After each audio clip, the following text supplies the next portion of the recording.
Hi cherubs, welcome to Bradshaw's Guides. Today I am reviewing Man's Search for Meaning by Viktor Frankl. In this book, first published in 1946, the Austrian psychiatrist and neurologist Viktor Frankl breaks down ways that humans can find meaning in their lives, no matter how large or small. He does this by firstly writing at length about his own experiences and observations of others during his time spent in various concentration camps around Europe during the Nazi Holocaust. The first 100 pages or so are devoted to his time spent in said camps and is part journal, part meditation, part history lesson and part essay. I was impressed from the get-go when, after the preface, the first line in the Experiences in a Concentration Camp chapter says, "This book does not claim to be an account of facts and events, but of personal experiences which millions of prisoners have suffered time and time again. It is the inside story of a concentration camp, told by one of its survivors.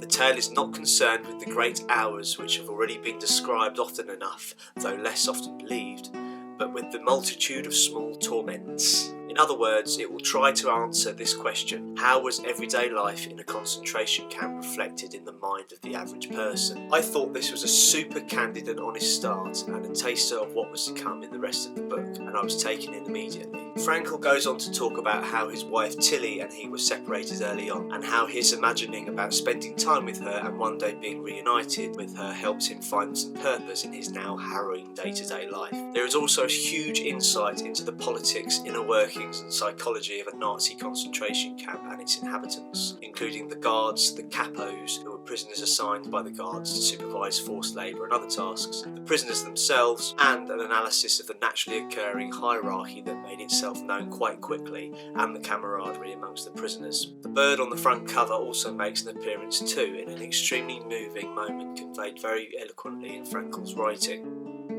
This first part could stand alone by itself as a timeless, fascinating and harrowingly important essay on the experience of Nazi concentration camps and survivors. Part 2 is a breakdown of the disciplines of Frankl's psychological healing through meaning approach he developed after his escape from the concentration camps. He called it logotherapy, and there are in fact a number of logotherapy institutes around the world to this day. Frankl lists some basic principles throughout the chapter and uses quotes from patients he deems helped through his teachings. At first, this part of the book seems a bit tenuous with regard to the journalistic history of the first part, and, like the first part, it could probably quite easily stand up on its own, but you gradually start realising why the two parts are printed together, as they eventually work as companions to each other very well. His breakdown of logotherapy techniques will prove very useful to many humans today who struggle to find meaning in their day-to-day existence, even if they aren't going through any immediate suffering. Frankl's clinical yet compassionate approach to writing is refreshing in so many ways, and you can definitely see why readers of Stoic philosophy today occasionally quote his work too, because there are several similarities to the approaches that the two disciplines take to the human condition. I think the final part of the book is part summary and part rallying cry to those who need to find meaning in their lives, and it is hard to not be in agreement with much of what has been said in the previous parts of the book, to the point where you don't take something, however small, away from this final part too. Some readers today might take umbrage with how Frankl generally refers to humans as he